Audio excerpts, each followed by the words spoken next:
Hello അസ്സലാമു അലൈക്കും. അപ്പോൾ ഇന്ന് ഞാനിവിടെ ഷെയർ ചെയ്യുന്നത് നമുക്ക് എളുപ്പത്തിൽ ഉണ്ടാക്കിയെടുക്കാൻ പറ്റുന്ന ഒരു ഡെസേർട്ടാണ് കേട്ടോ. അപ്പോൾ ഇത് ചെയ്യാനായിട്ട് അധികം ഇൻഗ്രീഡിയൻസ് ഒന്നും വേണ്ട, അതുപോലെ നല്ല ടേസ്റ്റും ഉണ്ട് കഴിക്കാനായിട്ട്. അപ്പോൾ നമുക്ക് നോക്കാം. അപ്പോൾ ഇതിന് വേണ്ടിയിട്ട് ഓൾമോസ്റ്റ് 10 സ്ലൈസ് ബ്രെഡ് ഒന്ന് കട്ട് ചെയ്തിട്ട് സൈഡൊക്കെ അതിൻ്റെ അരികൊക്കെ കട്ട് ചെയ്തിട്ട് ഇതുപോലെ 2 പീസാക്കി എടുത്ത് വെച്ചിട്ടുണ്ട്. അപ്പോൾ ഇത് നമുക്ക് മാറ്റി വെക്കാം.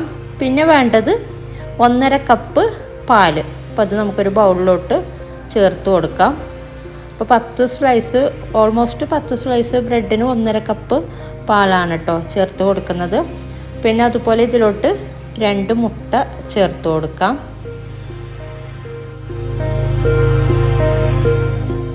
ഇനി ഇതിലോട്ട് നമുക്ക് പഞ്ചസാര ചേർത്ത് കൊടുക്കാം. മധുരത്തിനനുസരിച്ചൊരു 3-4 ടേബിൾ സ്പൂണോളം ചേർത്ത് കൊടുക്കാം കേട്ടോ. ഓൾമോസ്റ്റ് 1/4 കപ്പോളം ചേർത്ത് കൊടുത്തിട്ടുണ്ട്. ഇനി ഇതിലോട്ട് ഒരു നുള്ളു ഉപ്പും കൂടെ ചേർത്ത് കൊടുക്കാം. പിന്നെ അതുപോലെ ഒരു 1/4 ടീസ്പൂണോളം ഏലക്കാപ്പൊടി അതും കൂടെ ചേർത്ത് കൊടുക്കാം.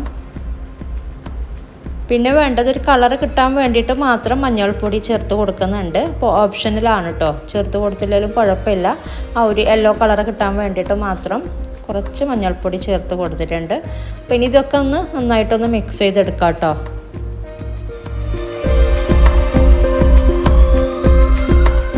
അപ്പോൾ ഇത് നന്നായി മിക്സാക്കി എടുത്തിട്ടുണ്ട്. ഇനി നമുക്ക് നമ്മൾ നേരത്തെ മാറ്റി വെച്ച ഒരു ബ്രെഡ് ഒരു ട്രേയിലോട്ടൊന്ന് നിരത്തി കൊടുക്കാം. നമ്മൾ ഏത് ട്രേയിലാണോ ബേക്ക് ചെയ്യാൻ ഉദ്ദേശിക്കുന്നത് ആ ഒരു ട്രേയിലൊന്ന് നിരത്തി കൊടുക്കാം.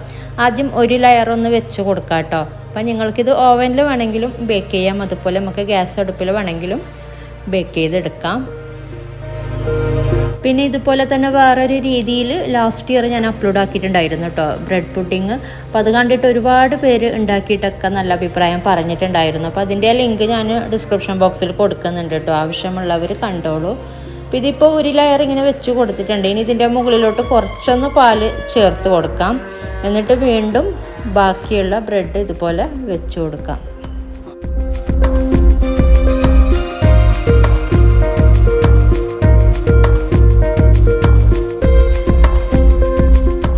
അപ്പോൾ കംപ്ലീറ്റ് ബ്രെഡ് വെച്ച് കൊടുത്തിട്ടുണ്ട്. അപ്പോൾ ഇതുപോലെ 2 ലെയർ ആക്കിയിട്ട് ഒരു ലെയർ നമ്മൾ ആദ്യം വെച്ചിട്ട് കുറച്ച് പാലൊഴിച്ച ശേഷം വീണ്ടും ഒരു ലെയർ ഇതുപോലെ വെച്ച് കൊടുത്തിട്ടുണ്ട്. ഇനി ഇതിൻ്റെ മുകളിലോട്ട് ബാക്കിയുള്ള പാല് കംപ്ലീറ്റ് ഇതുപോലെ ഒഴിച്ചു കൊടുക്കുക. എല്ലായിടത്തും കവർ ചെയ്യുന്ന രീതിയിൽ പാല് ഒഴിച്ചു കൊടുക്കുക കേട്ടോ.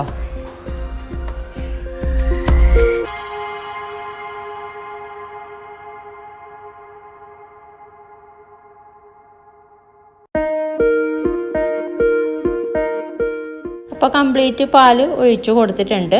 പിന്നെ നമുക്കിതൊരു അരമണിക്കൂറോളം ഒന്ന് മാറ്റി വെക്കാം. അരമണിക്കൂർ ആയതിനു ശേഷം അപ്പോൾ ഈ ഒരു ബ്രെഡൊക്കെ നല്ല സോക്കായിട്ടുണ്ടാവും ഈ ഒരു പാലിൽ. അരമണിക്കൂർ കഴിഞ്ഞിട്ട് നമുക്ക് ബേക്ക് ചെയ്തെടുക്കാം. അപ്പോൾ ഇത് അരമണിക്കൂർ ആയിട്ടുണ്ട്. ഇനി നമുക്കിത് ബേക്ക് ചെയ്തെടുക്കാം. ഓവനാണെങ്കിൽ ഒന്ന് പ്രീ ഹീറ്റ് ചെയ്ത ശേഷം ഒരു 170 ഡിഗ്രിയിൽ 20 മിനിറ്റോളം ബേക്ക് ചെയ്തെടുത്താൽ മതി. അതുപോലെ ഗ്യാസ് അടുപ്പിലാണ് വെക്കുന്നതെങ്കിൽ ഒരു പാത്രം നന്നായിട്ട് ചൂടാക്കുക. എന്നിട്ട് നമ്മൾ ബേക്ക് ചെയ്യാൻ വെക്കുന്ന ഈ ഒരു പാത്രം അതിനകത്ത് വെച്ചിട്ട് ലോ ഫ്ലെയിമിലൊന്ന് ഒരു 20-25 മിനിറ്റോളം ബേക്ക് ചെയ്തെടുക്കുക. നമ്മൾ ഏത് ട്രേ ആണോ വെക്കാൻ ഉദ്ദേശിക്കുന്ന ആ ഒരു ട്രേ പിടിക്കുന്ന പാത്രം വേണം എടുക്കാനായിട്ട്. അപ്പോൾ ഇത് നമുക്ക് ബേക്ക് ചെയ്തെടുക്കാം. അപ്പോൾ ഇത് ബേക്കാക്കി എടുത്തിട്ടുണ്ട്. ഒരു ലൈറ്റ് ബ്രൗൺ കളറായി കിട്ടിയിട്ടുണ്ട്. നിങ്ങൾക്ക് വേണമെങ്കിൽ ഒരു 5 മിനിറ്റോളം കൂടുതൽ വേണമെങ്കിൽ വെക്കാം കേട്ടോ, നല്ലോണം ബ്രൗൺ കളറായി കിട്ടണമെന്നുണ്ടെങ്കിൽ.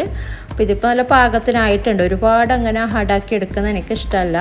അപ്പോൾ നല്ല ടേസ്റ്റ് ഉണ്ട് കേട്ടോ ഇങ്ങനെ ചെയ്യുമ്പോൾ. ഈ ഒരു പാലിൽ കുതിർന്നിട്ട് ബേക്കായി വരുമ്പോൾ നല്ല ടേസ്റ്റാണ്. അപ്പോൾ ഇങ്ങനെ ട്രൈ ചെയ്തിട്ടില്ലെങ്കിൽ ഒന്ന് ട്രൈ ചെയ്ത് നോക്കുക. എന്നിട്ട് നിങ്ങളുടെ അഭിപ്രായങ്ങളൊക്കെ അറിയിക്കുക. അപ്പോൾ വീഡിയോ ഇഷ്ടപ്പെട്ടാൽ ലൈക്ക് ചെയ്യുക, കമൻറ്റ് ചെയ്യുക. അതുപോലെ നിങ്ങൾ ഈ ഒരു ചാനൽ സബ്സ്ക്രൈബ് ചെയ്തിട്ടില്ലെങ്കിൽ ഒന്ന് സബ്സ്ക്രൈബ് ചെയ്യുക.